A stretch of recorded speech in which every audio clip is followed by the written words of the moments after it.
Tonight on CTV News at 11:30. Police say they're looking for a second individual in connection to a Sudbury homicide. It is an active and ongoing investigation, and detectives continue to investigate. It all stems from that recent fatal fire at a homeless encampment. Plus, weather investigators confirm a trio of downbursts struck our region June 30th, cutting a large path of damage in several areas. And to build or not to build a deep sea port. I want them to know when they're looking at the funding pots who's serious about their projects and who isn't. Sault Ste. Marie will look at whether it wants to invest in its waterfront at Monday's council. CTV News at 11:30 with Ian Campbell and Tony Rima with weather. Good evening. Thanks for staying up with us. Sudbury police are seeking the public's help in finding a second suspect believed to be involved in a fatal tent fire at the Energy Court homeless encampment in mid-June. Police have released a picture of the suspect. One other man has been arrested in relation to the murder and arson. CTV's Alana Everson starts us off tonight. Police say this man, Brian Schwab, is wanted for suspected involvement in a murder and arson at Energy Court. Based on the active investigation into the homicide that occurred at Energy Court on June 11th that claimed the life of a 41-year-old man, we were requesting the public's assistance to locate 31-year-old Brian Schwab, who is wanted on an outstanding arrest warrant for first-degree murder, possession of a weapon for a dangerous purpose, and arson. This was a scene after emergency services responded to two tents on fire at 3:40 in the morning, June 11th. After extinguishing the fires, the victim was located inside a tent. Police are not releasing his name out of respect for his next of kin. Police confirm several people were seen fleeing from the tents shortly after the fire began. One suspect, Brendan Gramling McEwen, was arrested 6 days later and faces several charges, including murder and arson. It is an active and ongoing investigation, and detectives continue to investigate it to ensure that anybody involved is held accountable. So anyone with information related to the incident is asked to contact police if you have not already spoken to a detective. Greater Sudbury Police say officers continue to follow up on investigative leads and any new information to ensure a thorough investigation. Alana Everson, CTV News, Sudbury. New tonight, the Northern Tornadoes Project confirming those destructive storms that hit the region the day before Canada Day were 3 separate downbursts. According to their report, there was one with an EF2 damage rating on Lake Temagami with tree damage around the southwest arm. And there were 2 EF1s, one at Red Cedar Lake, the other in Mattawa, which you're seeing images of now. No injuries were reported in any of the storms, but all 3 reported visible damage. They are still continuing to investigate. Northeastern Public Health has issued a boil water advisory for those living or staying at Kettle Lakes Provincial Park and those using the Island Lake Supply east of Timmins. People are being encouraged to bring their water to a rolling boil for at least 1 minute before using or going to use boiled water. No word on a cause or how long this might stay in place. Officials with the Ministry of Natural Resources are asking for the public's help in identifying those who started a wildland fire last month. It happened east of Highway 144 at Johnson Lake, north of Cartier, on June 27th.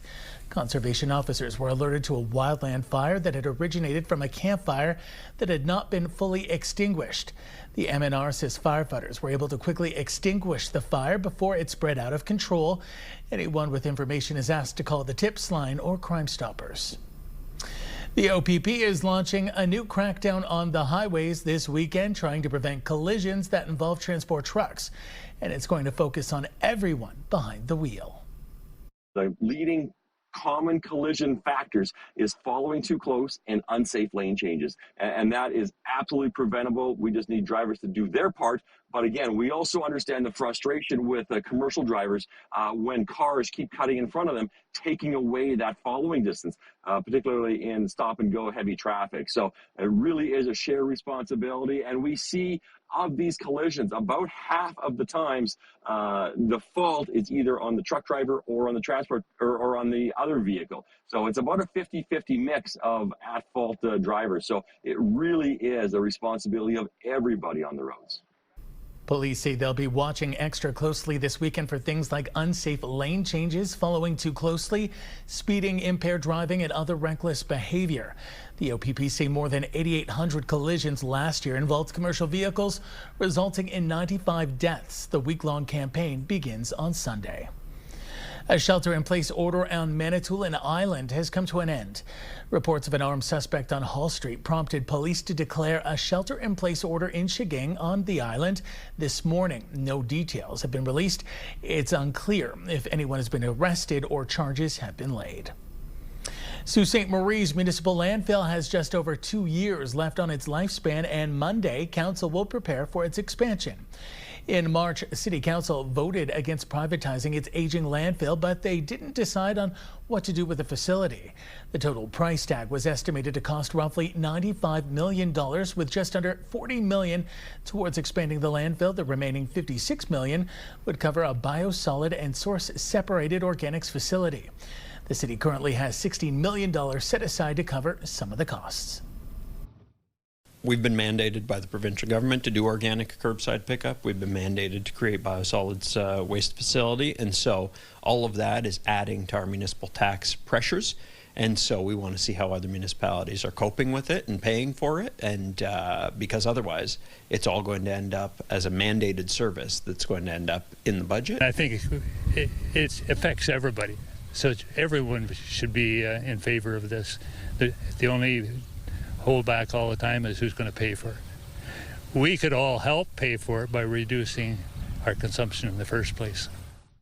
At the next council meeting, city staff will be asked to prepare a report to allow the next council to have all of the necessary information as it decides on paying for the work on Fifth Line. One of our region's longest serving councillors has decided to retire. Jocelyn Landry Altman has decided to hang up her political hat in Sudbury after roughly 20 years of service. CTV's Madison Merrier reports. Jocelyn Landry Altman ran in 2006 and became the first councillor for Ward 12. She told CTV News she felt she had to do something to address public safety as an individual was badly assaulted on the stairs near St. Anne's Road. I thought this was a safety issue, so contacted the people that needed to be contacted and felt that not enough was being done. So I thought, okay, I'll do it. And I did. So what we did from there is we proceeded to address the safety issues. There's now cameras up here. She announced her retirement in O'Connor Park, saying she has now fulfilled her promises and can look back satisfied on the work with the community, as well as previous and current councils. Along the way, you make promises, and along the way, you should keep your promises. And if you don't believe in what you're saying, then you shouldn't say it. I said it, I did it, done. Landry Altman says she'll still be in the community she loves and jokes about watching her successor. And she reminds them to continue working with the community as they share the same goal. People may be coming from different perspectives, but the agenda is always the same. I can say that about every councillor that I have worked, every council member that I have worked with. Ultimately, the goal is always to make it better. And that's without a doubt. Sans doute. Success for me, and I'm sure for most councillors, is that, and all councillors for that matter, is that I'll leave it better than it was. And I think that's with Jocelyn, that's definitely the case with respect to the city as well as Ward 12. So I think that's mission accomplished. Landry Altman joins the other 4 councillors who decided to step away from ward re-election this October. Madison Merrier, CTV News, Sudbury. A major Canada-U.S. border crossing is finally ready to open. The news is according to the Associated Press. The Gordie Howe International Bridge is expected to welcome traffic by late July. A ribbon-cutting ceremony scheduled for early June was postponed over unresolved issues between Canada and U.S. officials. The delay followed Donald Trump's previous threats to block the bridge's opening. The nearly 2.5-kilometer stretch spans the Detroit River, connecting the Motor City with Windsor. The crossing provides a new route for travelers and commercial trucks. The city of Sault Ste. Marie will decide Monday if it wants to put money into a significant infrastructure project on the water.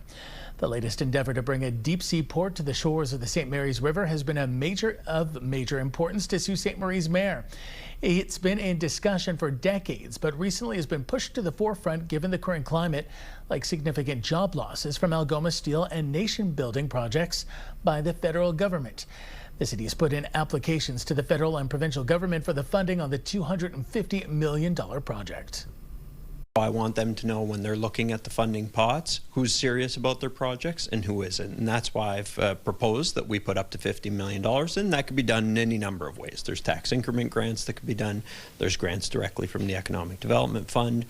We could contribute land to the project. So it's not that we will necessarily be writing a $15 million check. It's that we will be putting $15 million of value into the project. The two-slip port could bring up to 1,800 jobs in the construction phase and 2,400 long-term positions to the city. Time now for a short break here on CTV News. Coming up, Tony will have our full weather forecast. For now, a look at the current conditions. And it's not looking too bad this time of night. A great way to start off our weekend. We're looking at clear skies into Miskaming Shores in North Bay, also in Chapleau. 14 degrees up there, 16 in Wawa, 18 in Kapuskasing, 11 in Timmins. Not sure why it's cooler there at the moment. We'll have details after the break. Good evening, everyone. Now your main weather. Let's start with our forecast radar. Clear skies for the most part down the Highway 17 corridor. A few more clouds in through Kapuskasing, Timmins, Chapleau, but for the most part, it should be a relatively clear evening. When it comes to Saturday, increasing cloud cover in through Timmins, along with Timiskaming Shores, Kapuskasing, but otherwise, it's not going to be too bad. And come Sunday, a system's going to be rolling through, so there is a risk of thunderstorms and some shower activity. But for the most part, we start to get some clearing later on come Sunday. Here's your 7-day weather forecast. Starting with Sudbury-Nickel tomorrow, mostly sunny, 28 degrees, should be 25 this time of year. Beautiful days ahead, except for Monday. Overcast skies, a chance of some showers, ticks up to 30 degrees on Tuesday. Beautiful sunshine, mostly sunny on Friday. 25 degrees next week. For Sault Ste. Marie, Algoma, beautiful sunshine, 29. Then the clouds, showers roll in, 28. Should be 24, so slightly above normal. Next week, well, Tuesday, Wednesday, Thursday, lots of sunshine, and that continues on Friday. Heading on over to Timmins, Cochrane, Kapuskasing, 27 degrees with a mix of sun and cloud. A little unsettled come Sunday, a 30% chance of rain, and then it ticks up temperature-wise on Monday, then back to the showers, only a 30% chance. Beautiful clear skies for the most part Wednesday, Thursday, and Friday. As we head on over to Timiskaming Shores and Kirkland Lake, the weekend looks beautiful, 26, 29 on the board. Same temperature on Monday. However, increasing cloud cover, a chance of some rain. Then those clouds clear out and we start to get beautiful sunshine, 26 degrees Wednesday, Thursday. Should be 24 or 25 as a daytime high. So we're there or slightly above. And finally, folks, your 7-day weather forecast for North Bay, West Nipissing. Beautiful sunshine on the way for the weekend, Saturday and Sunday. Monday, well, sun, cloud, and a 30% chance of shower activity. The temperature ticks up to 30 on Tuesday. Beautiful sunshine come Wednesday, Thursday, and in fact, on Friday, mostly sunny conditions coming in at 24, spot on this time of year in through North Bay, West Nipissing. Ian, it's back over to you. Looking pretty good. Thanks there, Tony. Well, it's peak strawberry season across the Northeast, and fields are packed with eager pickers filling their baskets to the brim. CTV's Eric Tasher has more on this year's harvest at Leisure Farms. Row on row, the Robinson Hodsons are scouring. I even bring the grandkids when they're in town. Finding ripe and ready strawberries. It's a yearly summer family tradition. So I've been doing this since the kids are born. My oldest are 38. We did this, and they were even on the pamphlet. They got a picture of them eating them. The 4 fields at Leisure Farms are jam-packed with pickers, looking for the plumpest, reddest, and most importantly, chew it up, the tastiest berries. I like that they're nice and fresh and they're sweet. They're very good for you and they taste good. While there is no perfect formula to get the best strawberries, after a long winter with good snow cover, the snow maintained throughout the entire winter, which is what you're looking for because it acts like insulation and it protects the plants from freezing too much. Then with a wet, cool spring and hot summer right off the hop, farmers say it's led to a good growth with berries ripening rather quickly. Leisure Farms' season started June 29th. But right now is perfect conditions for picking. I'm going to do jam and I'll make a pie, but I'm going to try strawberry lemonade. like concentrate, I'm going to can it. The 4 weeks of strawberry season is one of the busiest times of the year for leisure farms.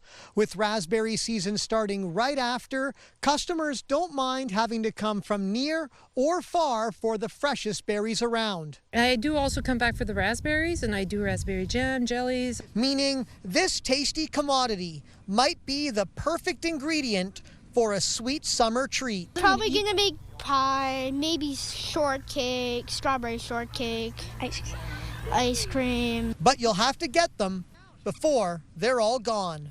Pick some good ones.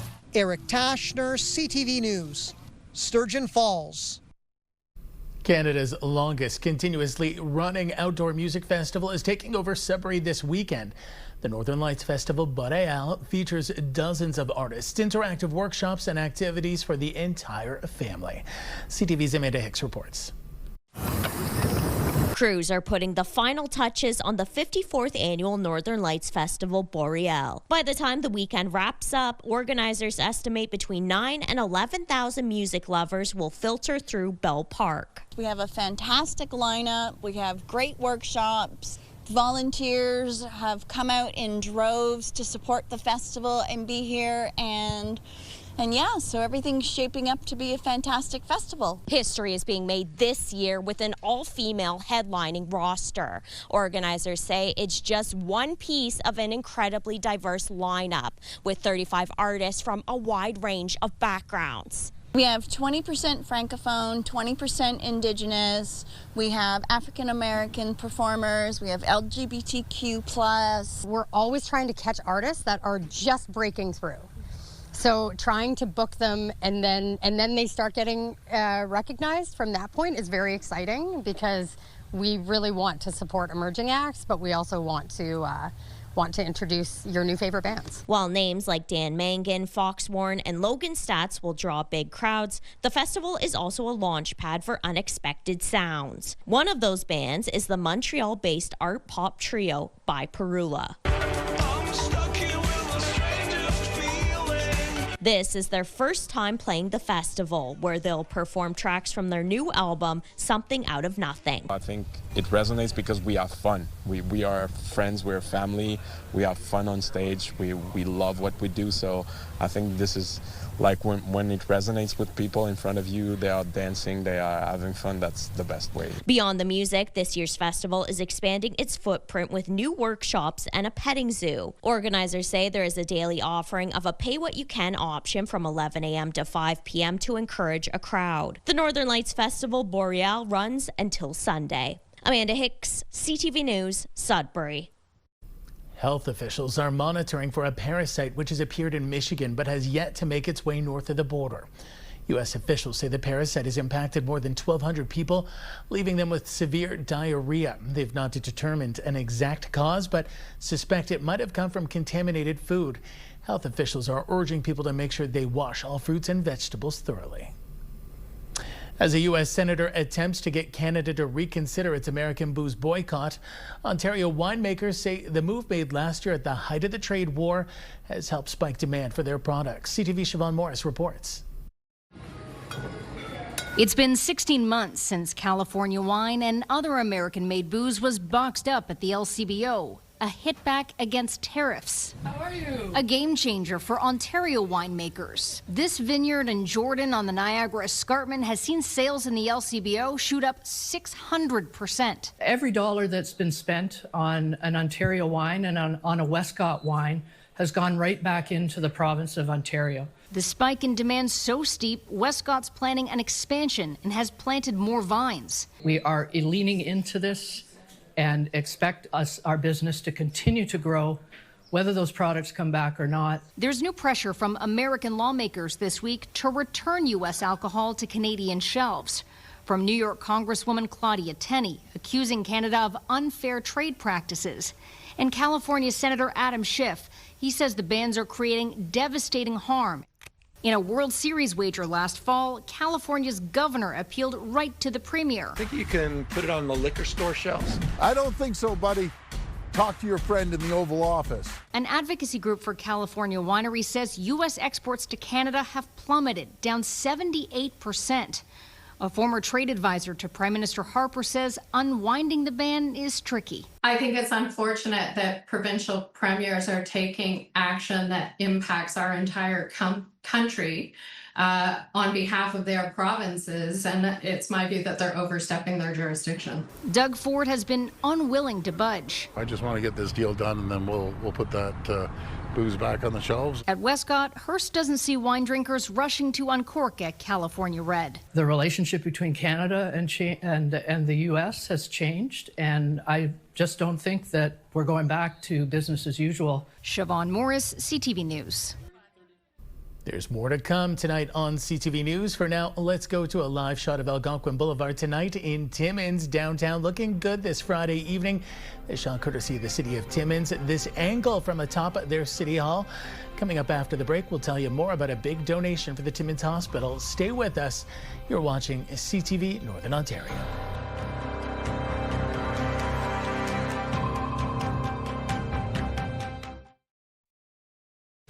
As we head into the quarterfinals of the FIFA World Cup, organizers still have 1,200 tickets up for grabs for the final match July 19th.